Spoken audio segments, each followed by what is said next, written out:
Assalomu alaykum qadrli tomoshabinlar. Bugun biz hammamizni tashvishga solayotgan, har birimizning hamyonimizga bevosita ta'sir qiladigan juda muhim bir masalani muhokama qilamiz. Yaqinda tasdiqlangan va jamoatchilikda katta shov-shuvlarga sabab bo'lgan karta orqali o'tkazmalarga 23% soliq haqidagi yangilikni batafsil ko'rib chiqamiz. Bu xabar ko'pchilikni xavotirga solib, savollar tug'dirmoqda. Bu soliq kimlarga taalluqli? Kim to'lashi kerak? Kimga pul qaytariladi? Oddiy fuqarolar endi karta orqali pul o'tkaza olmaydimi? Bunday yangiliklar qanchalik tashvishli bo'lmasin, vaziyatni to'g'ri tushunish, har bir tafsilotni chuqur o'rganish va asosli ma'lumotlarga ega bo'lish juda muhim. Shuning uchun bugungi videomizni oxirigacha diqqat bilan tomosha qiling. Men sizga bu masalani oddiy va tushunarli tilda, amaliy misollar bilan tushuntirib beraman. Videoni boshlashdan oldin kanalimizga obuna bo'lishni va ushbu videoga like bosishni unutmang. Chunki bu ma'lumotlar hayotingizda juda katta ahamiyatga ega bo'lishi mumkin. Xo'sh, avvalo vaziyat qanday edi va hozir nima o'zgardi? Oldinlari aksariyat hollarda jismoniy shaxslar o'rtasidagi karta orqali amalga oshirilgan pul o'tkazmalari soliq organlarining jiddiy e'tiborini tortmas edi. Bu ko'pincha shaxsiy yoki do'stona o'tkazmalar sifatida qabul qilinardi.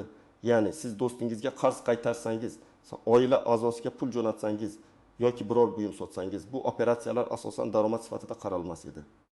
Banklar pul o'tkazmalarini amalga oshirar, lekin bu ma'lumotlar avtomatik ravishda soliq organlariga daromad sifatida yuborilmas edi.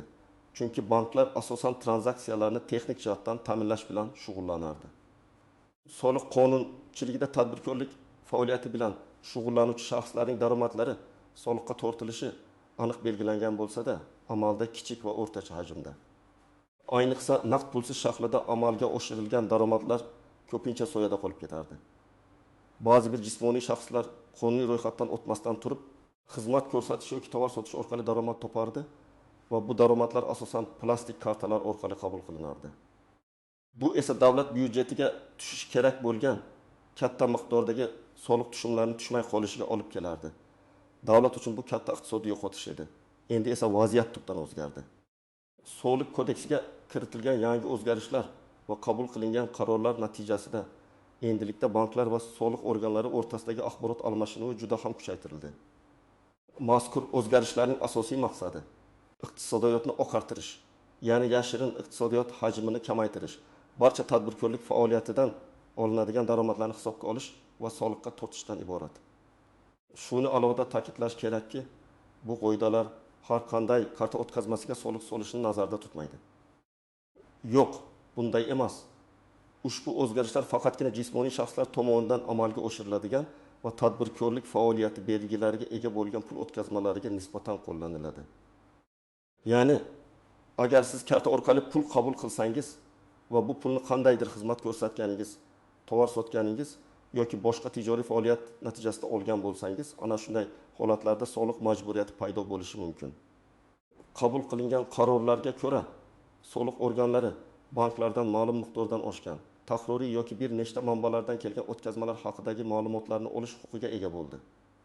Bu ma'lumotlar tahlil qilinadi va agar o'tkazmalarda tadbirkorlik faoliyati belgilari aniqlansa, shaxsga nisbatan soliq majburiyati yuzaga keladi. Ya'ni avvalgidek ko'z yumish holatlari endi ancha kamayadi. Maqsad qonuniy tadbirkorlik faoliyati bilan shug'ullanuvchi shaxslarga teng sharoit yaratish va yashirin daromadlarni soliqqa tortishdir. Endi esa eng muhim qismga o'tamiz. Bu qoidalar kimlarga taalluqli, kimlar xavotir olishi kerak va kimlar bemalol bo'lishi mumkin. Birinchi navbatda kimlar xavotir olishi kerak?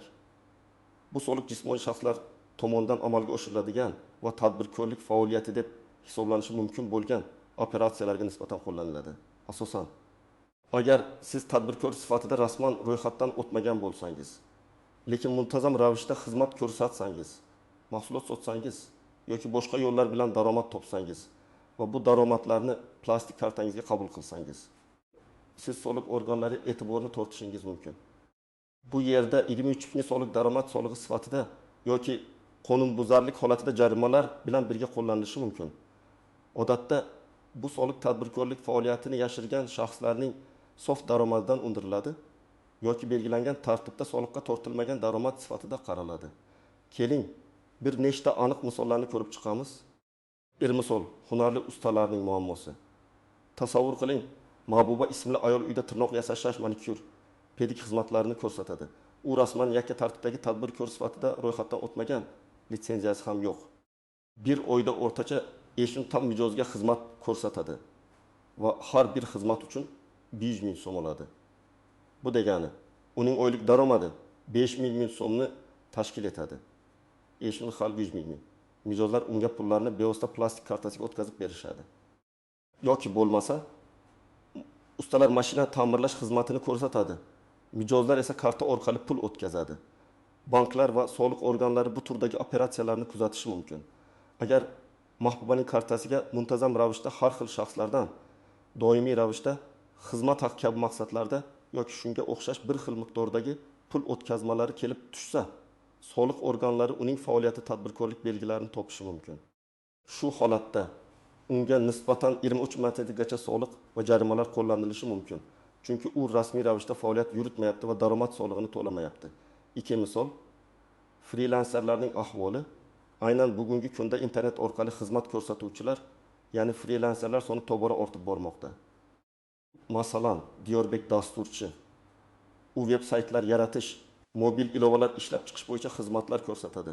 Uning mijozlari nafaqat O'zbekistondan, balki chet eldan ham bo'lishi mumkin. Diyorbek ham rasman tadbirkor sifatida ro'yxatdan o'tmagan. Uga har oyda 3-4 ta loyiha uchun turli shaxslardan ertalabki kofesiga xarajat uchun yoki boshqa bir shaxsiy xarajatlar uchun kabi izohlar bilan pul o'tkazmalar keladi. Lekin aslida bu uning ishi uchun to'lovlar hisoblanadi. Bir loyiha uchun 5 ming so'm to'lov qabul qilsa, oyiga undagi 20 ming so'm daromad topishi mumkin. Bunday holatda ham Diyorbekning kartasiga kelib tushadigan muntazam va katta miqdordagi pul o'tkazmalari soliq organlarining e'tiborini jalb qilishi mumkin. Uning faoliyati ham yashirin tadbirkorlik sifatida baholanib, soliq va jarimalarga tortilishi mumkin. Uch misol, kichik savdo faoliyati.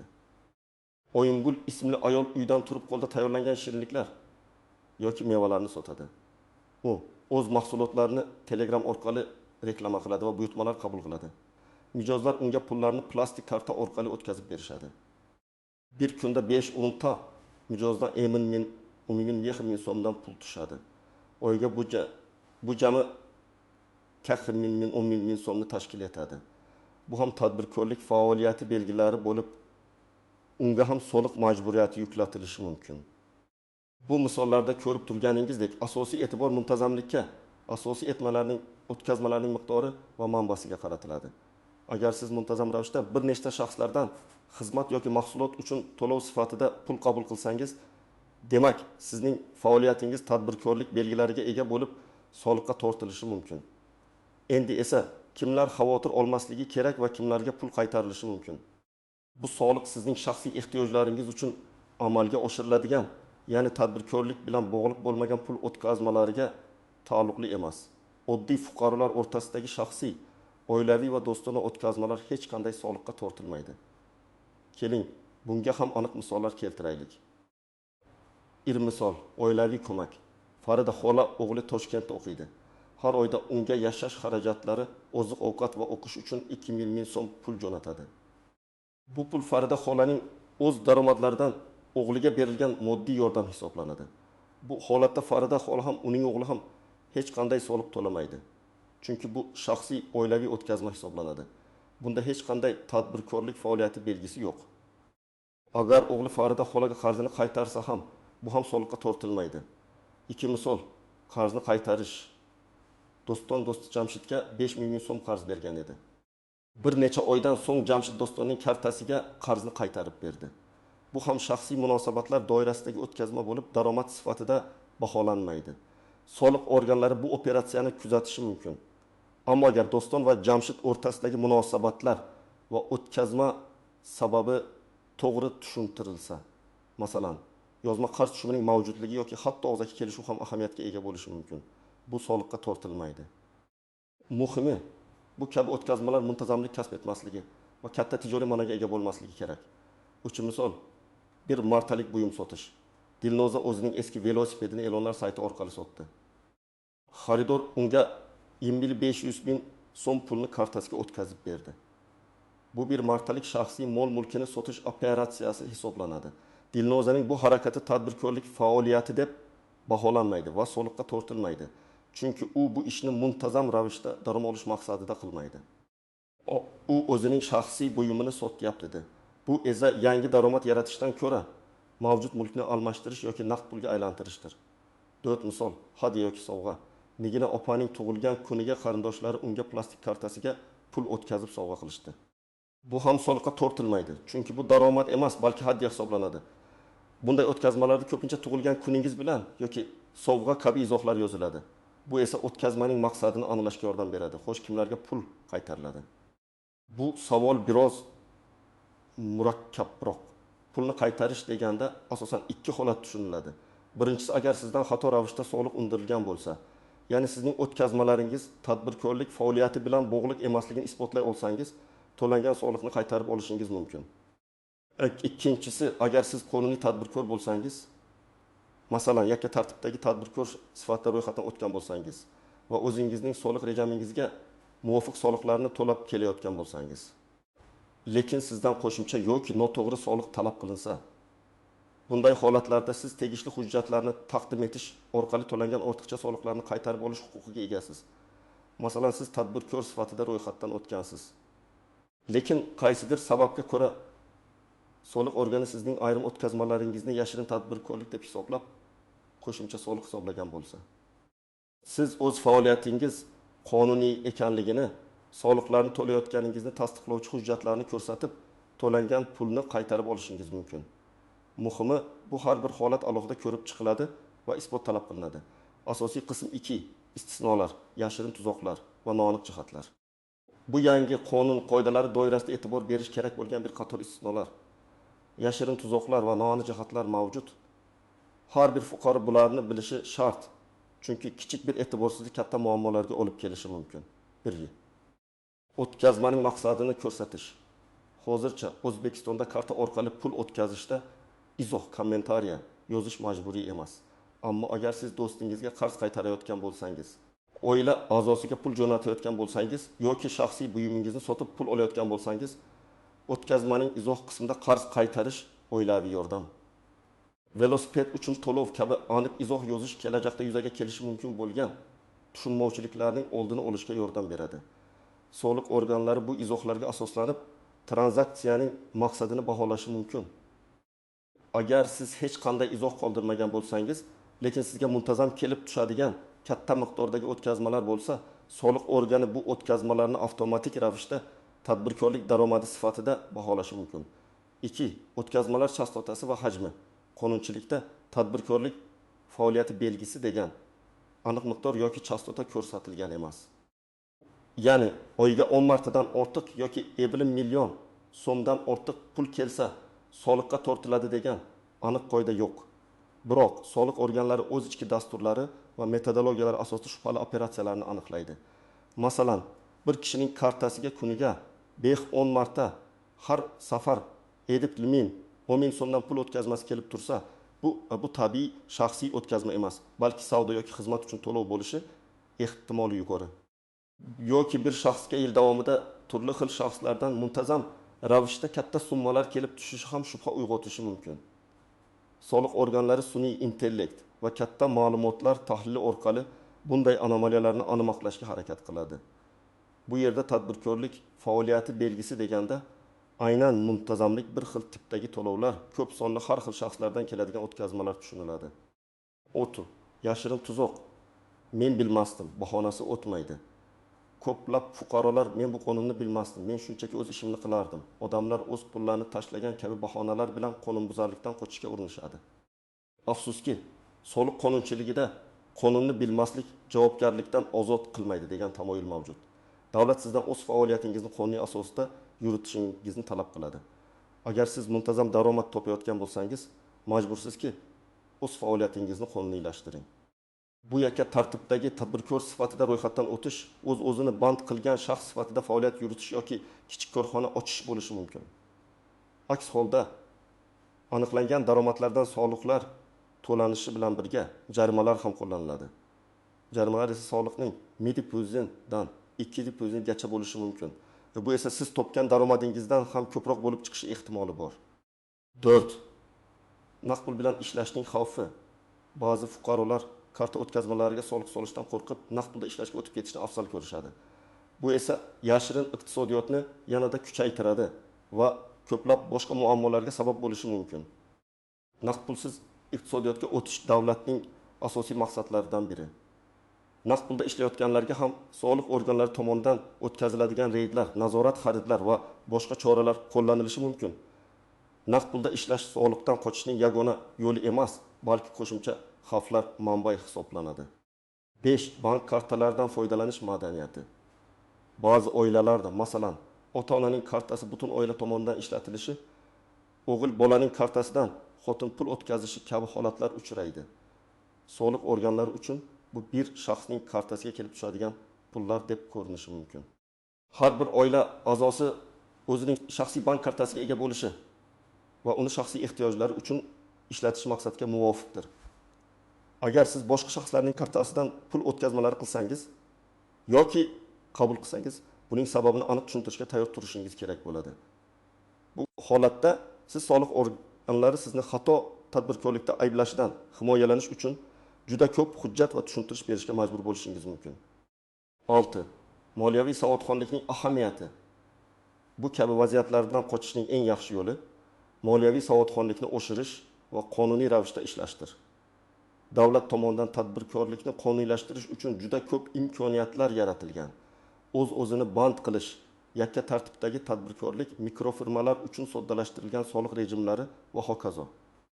Bu imkoniyatlardan foydalanish sizga kelajakda katta muammolardan xalos bo'lishga yordam beradi. Soliq to'lashdan qochishga urinishlar oxir-oqibat katta moliyaviy yo'qotishlarga olib kelishi mumkin.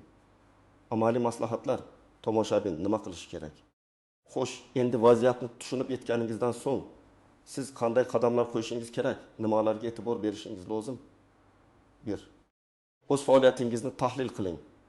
Agar siz muntazam ravishda xizmat ko'rsatsangiz, tovar sotsangiz yoki boshqa tijoriy faoliyat orqali daromad topsangiz va bu pullar bilan sizning shaxsiy plastik kartangizga kelib tushayotgan bo'lsa, zudlik bilan o'z faoliyatingizni qonuniylashtirish haqida o'ylab ko'ring. O'zingizga savol bering. Men pul topish maqsadida muntazam ravishda biror narsa qilyapmanmi? Agar javob ha bo'lsa, demak, keyingi qadamlarga o'tishingiz kerak. 2. Faoliyatingizni qonuniylashtiring. Siz uchun bir nechta qonuniy variantlar mavjud. O'z-o'zini band qilish. Agar sizning faoliyatingiz Vazirlar Mahkamasi tomonidan tasdiqlangan o'z-o'zini band qilish turlari ro'yxatiga kirsa, masalan, sartaroshlik, tikuvchilik, kasanachilik, web dizayn, IT xizmatlar va boshqalar, siz o'zini band qilgan shaxs sifatida ro'yxatdan o'tishingiz mumkin. Buning uchun soliq mobil ilovasi orqali yoki davlat xizmatlari markazlariga murojaat qilib, juda oddiy tartibda ro'yxatdan o'tishingiz mumkin. Bu usul bilan siz yillik kichik miqdordagi ijtimoiy soliq to'laysiz va qonuniy ravishda faoliyat yuritishingiz mumkin. Bu sizga tinchlik va barqarorlikni ta'minlaydi. Ro'yxatdan o'tish jarayoni juda oddiy. Soliq mobil ilovasiga kiring, o'z-o'zini band qilish bo'limini tanlang, o'zingizning faoliyat turini tanlang va shaxsiy ma'lumotlaringizni kiriting. Jarayon bir necha daqiqa vaqt oladi. Yakka tartibdagi tadbirkor sifatida ro'yxatdan o'tish. Agar sizning faoliyatingiz o'zini band qilish ro'yxatiga kirmasa yoki sizning aylanmangiz kattaroq bo'lsa, YATET sifatida ro'yxatdan o'tishingiz mumkin. Buning uchun ham davlat xizmatlar markazlariga yoki yagona interaktiv davlat xizmatlari portaliga MyTalk'da murojaat qilishingiz mumkin. Bu sizga shaxsiy bank hisob raqami ochish imkoniyatini beradi va siz soddalashtirilgan soliq rejimlaridan foydalanishingiz mumkin. Ro'yxatdan o'tish uchun pasport, faoliyat turi haqida ma'lumotlar kerak bo'ladi. Mikrofirma yoki kichik korxona ochish. Agar faoliyatingiz ancha yirik bo'lsa, yuridik shaxs tashkil etishingiz mumkin. Bu esa qo'shimcha imkoniyatlar va mas'uliyatlarni anglatadi. Karta o'tkazmalarining izohiga e'tibor bering. Yuqorida aytib o'tganimdek, agar sizga do'stlaringizdan, qarindoshlaringizdan pul kelsa, iloji bo'lsa, qarzni qaytarish, oilaviy yordam, sovg'a kabi izohlar yozishni odat qiling. Bu kelajakda soliq organlari bilan bo'ladigan tushunmovchiliklarning oldini oladi. Agar siz o'tkazma jo'natayotgan bo'lsangiz, maqsadni aniq ko'rsating. 4. Hujjatlarni saqlab qo'ying. Agar siz kimdirga qarz bergan bo'lsangiz yoki kimgadir katta miqdorda pul o'tkazgan bo'lsangiz, kvitansiyalarni yozma kelishuvlarni yoki hech bo'lmaganda elektron yozishmalarni, chat orqali kelishuvlar saqlab qo'ying. Bu keyinchalik soliq organlari savol tug'dirganda sizning o'tkazmalaringizning qonuniyligini isbotlashga yordam beradi. Masalan, agar sizga qarz qaytarilgan bo'lsa, qarz berilganligini tasdiqlovchi kvitansiya yoki bank o'tkazmasi, shuningdek, qarz kelishuvi haqidagi yozma hujjat juda foydali bo'ladi. 5. Soliq organlari bilan muloqotga tayyor bo'ling. Agar soliq organlaridan sizga nisbatan shubhali o'tkazmalar bo'yicha so'rov xati yoki chaqiruv kelsa, vahimaga tushmang. Soliq inspektoriga borib, vaziyatni ochiqcha tushuntiring. Barcha savollarga aniq va to'g'ri javob bering. Agar sizning o'tkazmalaringiz tadbirkorlik faoliyati bilan bog'liq emasligini isbotlay olsangiz, sizdan soliq undirilmaydi. Masalan, siz soliq organiga borasiz, o'zingizning karta o'tkazmalaringizni ko'rsatasiz va har bir o'tkazma uchun maqsadni tushuntirasiz. Bu opamning tug'ilgan kuni uchun sovg'a, bu do'si bolamning o'qish puli. Agar siz bu tushuntirishlarni asoslay olsangiz, muammo hal bo'ladi. 6. Moliyaviy maslahatchiga murojaat qiling.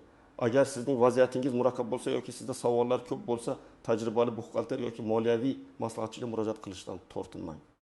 Ular sizga to'g'ri yo'l ko'rsatib, barcha hujjatlarni to'g'ri rasmiylashtirishga yordam berishadi. Bu sizni kelajakda katta jarimalardan va bosh og'riqlaridan qutqarishi mumkin. Xulosa qilib aytganda, aziz do'stlar, karta orqali o'tkazmalarga 23% soliq degan xabar hammamizni to'g'ri moliyaviy qarorlar qabul qilishga undashi kerak. Bu vahima qilish uchun emas, balki tartibga solish va qonuniylashtirish uchun bir imkoniyatdir. Davlatning maqsadi oddiy fuqarolarning shaxsiy o'tkazmalaridan soliq undirish emas, balki yashirin tadbirkorlikni qonuniylashtirish va barcha uchun teng raqobat muhitini yaratishdir. O'zingizning faoliyatingizni tahlil qiling. Agar kerak bo'lsa, uni qonuniylashtiring va har doim hujjatlaringizni tartibda saqlang. Bu sizni har qanday muammodan himoya qiladi. Shuning uchun bu ma'lumotlar siz uchun foydali bo'lganiga umid qilaman. O'z fikrlaringizni, savollaringizni va ushbu mavzu bo'yicha o'z tajribangizni izohlarda yozib qoldiring. Bu boshqa tomoshabinlarga ham yordam berishi mumkin. Videoga like bosishni va kanalimizga obuna bo'lishni unutmang. Chunki biz siz uchun doimiy ravishda foydali va muhim ma'lumotlarni ulashishda davom etamiz. Keyingi videolarda ko'rishguncha o'zingizni asrang va moliyaviy savodxonligingizni oshiring. Sog' bo'ling.